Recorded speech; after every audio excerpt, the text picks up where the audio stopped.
接下來我們來看到的是中美對抗，中國大陸的東風26對上美軍的暗鷹飛彈，這個叫做關島殺器的這個暗鷹飛彈，等一下來做一個比對哦。中美決戰在第2島鏈嗎？另外，我們知道中國大陸近期封鎖對於日本的稀土，一劍封喉哦，川普救得了日本嗎？今天就這些議題，我們會一起來做關心。歡迎觀眾朋友一起在留言跟我們做互動。如果您認為美國救得了日本，那麼留言寫1，如果您認為救不了，留言寫2。好，我們今天趕快來關心到的是，川普才剛跟伊朗簽署完 MOU， 下一步現在大家在關心下一個戰火會不會轉向太平洋呢？因為呢，來自於美國的媒體《華盛頓郵報》的最新爆料，太平洋的司令部的司令帕帕羅希望呢，美國的國會趕快批准新一筆的預算案，這筆預算的金額非常高哦，高達了1220億美元的一個金額哦。那麼這樣子的一個預算呢，部署會是全新的武器跟作戰的一個能力。計劃的事情就是在第2島鏈的樞紐，也就是關島這邊，他希望部署2個飛彈系統。第一個飛彈系統是提豐的飛彈系統，第2個飛彈系統是暗鷹極音速的飛彈系統，希望把關島這邊呢打造成一個飛彈的堡壘，可以直接打擊的是中國大陸的本土。我們剛剛講到的是這2款的飛彈系統，趕快來看到他們各自的小檔案。第一個系統就是提豐的飛彈系統了，可以發射戰斧飛彈，最大的射程現在落在2500公里，可以打擊中國大陸的沿海地區。第2個飛彈系統，也就是剛剛我們特別提到的這個暗鷹了，它叫做這個關島殺器。關島殺器呢，它的功能包括15到20分鐘之內可以打擊1000里之外的目標。現在說最大射程高達了3500公里哦，而且呢，飛行速度最高是可以超過5馬赫的，射程直接覆蓋我們看到中國大陸的多個城市、多個地區。那麼再來，中國大陸也不是吃素的，也準備好了相關的飛彈要來應對美國。五角大廈現在得到的情報顯示呢，大陸光是這個東風31呀，已經有百枚了，而且是直接對準美國本土的，直接構成威脅。當中來看到2款，第一個就是東風26了，最大射程5000公里，而且是核常兼備的，可以直接攻擊美國的關島基地，已經直接到第2島鏈了。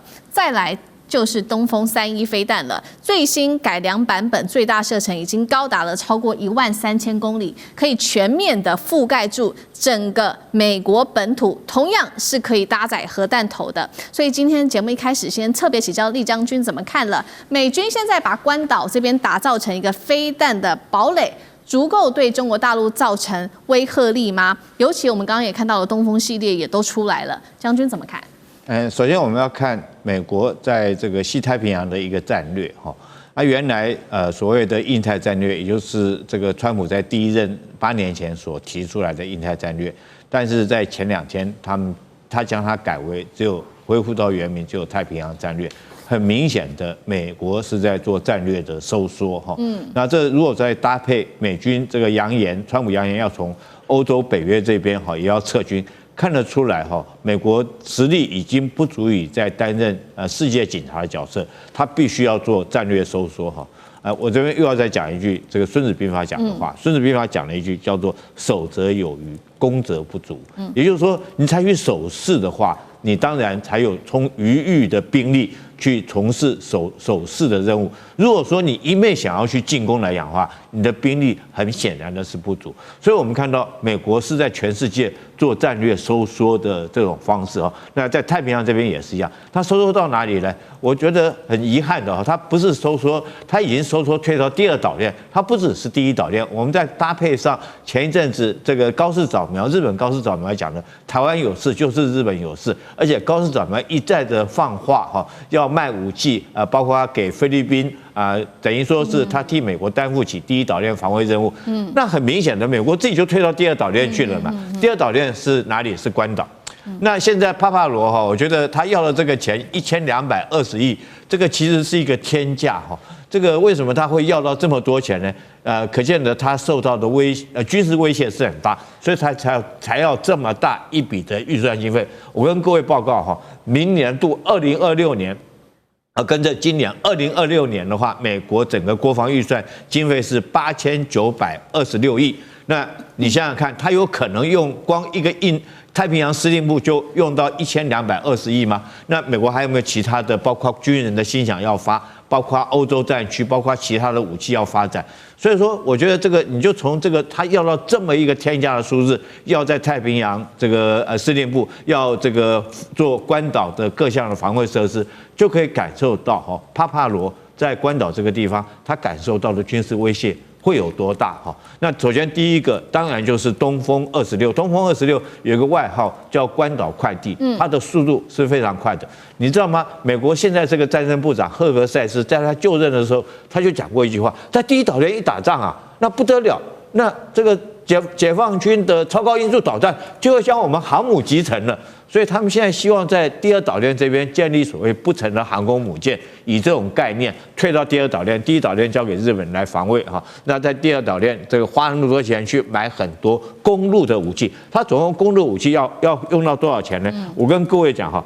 他用飛彈就是要打到中國內陸的飛彈，要花647億，這是多大一個天價？我等一下再跟各位講。180億是癱瘓這個解放軍的直管通訊系統，還有150萬做太空這個監偵的這種預算，最後還有32億是做海空的無人機。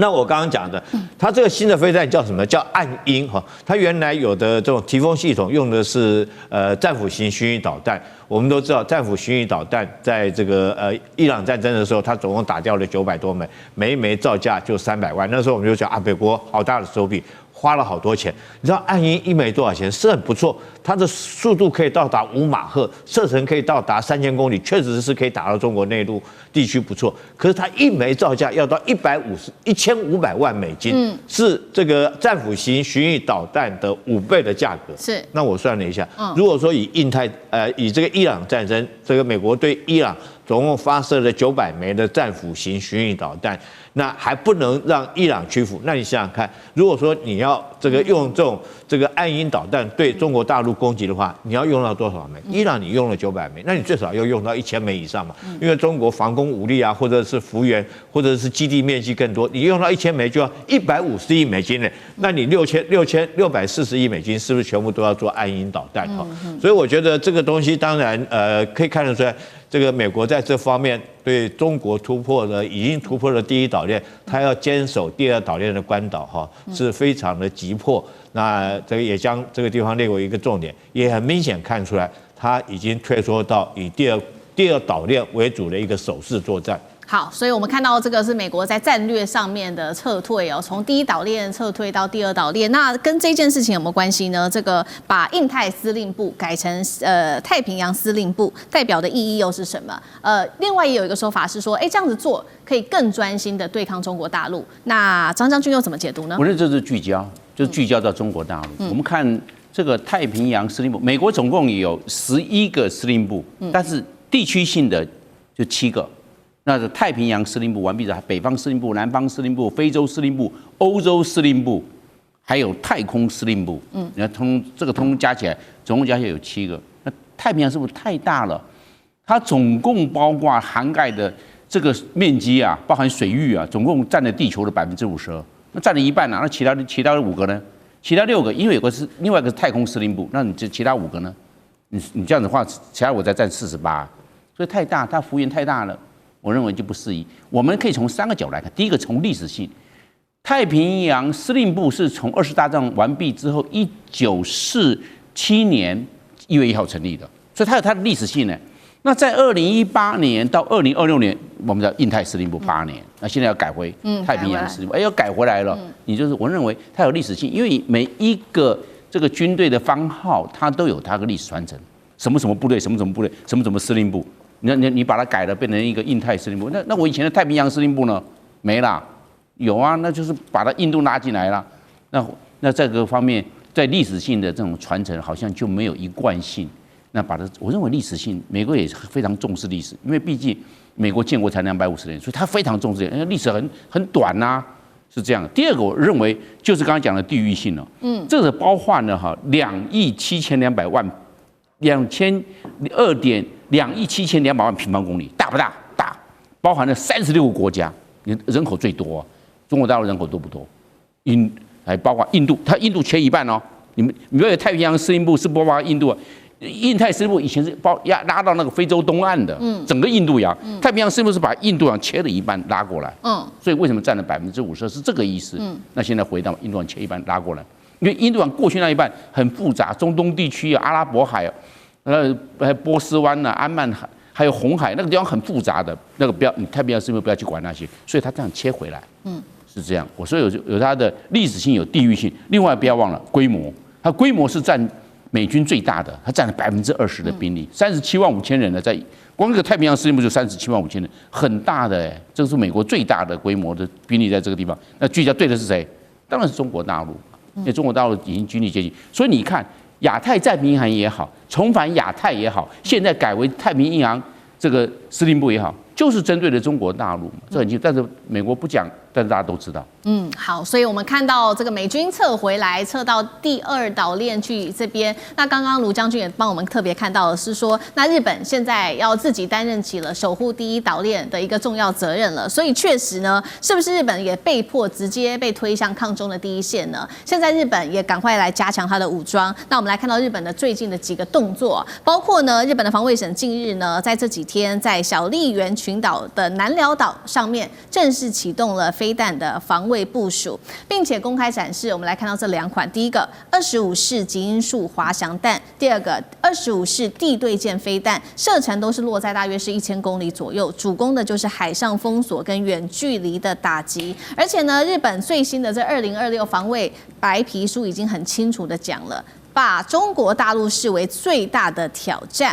日本的背後有沒有美國的力挺？當然還是有。但是呢，最近日本的網友很不滿，就是因為川普講了這一句話。他說呢，日本首相高市早苗是我的頭號粉絲。好，日本網友就說，怎麼可以說頭號粉絲呢？我們不是你的盟友才對嗎？那另外呢，美軍最新呢也在這個日本這邊進駐了他的提豐中程飛彈，射程1600公里，可以打到大陸東部的沿海，包括了北京、上海，被視為是川普在日本這邊再次施加的壓力，對於日本施加壓力給中國大陸。那以川普的個性，日本真的可以算是美國的盟友嗎？那川普會為了日本跟中國大陸撕破臉嗎？接下來日本的角色，漢庭怎麼看？川普稱高市早苗是他的粉絲，沒有說是盟友。那在日本人聽起來，到底日本的地位是被捧高了，還是被矮化跟降低了呢？這翻譯在外交辭令就你不是我的夥伴，你只是我的跟班。好，你一切的安全收益保證都是我給你的恩惠，這不是你應得的權利。我們之間的地位沒有對等，沒有尊嚴，只有什麼？我對你是上對下的關係，因為你只是我的粉絲而已啊。如果連以色列這樣對美國來說是血盟一般的存在，寄生在美國之上，這個政經圈的以色列，美國現在都可以說甩就甩，那更何況是日本，或者是台灣呢？那別忘了，現在呢是把印太司令改成了太平洋司令。大國政治沒有文字遊戲嘛？為什麼？也包含像先前的戰爭部長赫格塞斯在香格里拉的對話當中，通篇演講就完全沒有印度洋這幾個字都沒有，就通通都講太平洋。為什麼呢？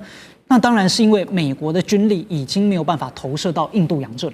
那印太的概念最早其實還算是安倍提出來的，是安倍呢希望能夠用印太把印度洋跟太平洋綁在一起，而且呢還要結合到了整個南海的勢力。所以日本當時很聰明，透過在南海搞事，把南海當成樞紐，然後把印度洋跟太平洋綁在一起。那川普1.0上來的時候就買單啦，就把印太掛在嘴邊。那可是後來啊，這個當近年以來的幾場戰爭，包含像是印巴空戰，發現你印度也不靠譜啊，你怎麼巴基斯坦都打不過呢？再加上今年的美伊衝突，發現美國自己的實力也不如人，所以他最後只能夠戰略收縮。那這對於日本來說，安倍當初所提出來的QUAD戰略四邊形就破功了嘛。那日本沒有變得更安全，日本反而呢是被推到了所謂抗中的最前線。日本現在當然也懂啊，所以這些軍事上面的部署，東京在用一種我可以來幫美國爸爸擋住第一波，那來換取美國要能夠繼續支持。但是日本也沒有人敢問，甚至沒人敢回答，那萬一擋不住呢？那萬一万一美國它的這個保護本身是個騙局跟說謊呢？所以《經濟學人》發表長文講得很清楚，就在日本裡面沒有所謂的 B 計劃，但一面倒靠向美國。有人在問，那這樣好嗎？萬一美國欺騙我們怎麼辦呢？萬一美國不靠譜怎麼辦呢？他們的結論是還是沒有 B 計劃，因為我們要把 A 計劃做到最完美，好吧？对吧？就是相信渣男，然後呢繼續這個被渣男所利用，那結局是什麼？大家都很清楚。好，謝謝漢庭。那我們休息一下，馬上回來。地緣政治、美中之爭、戰略價值、強權崛起、小國生存，現在與未來洞悉事件走向，掌握世界脈動，全球觀點。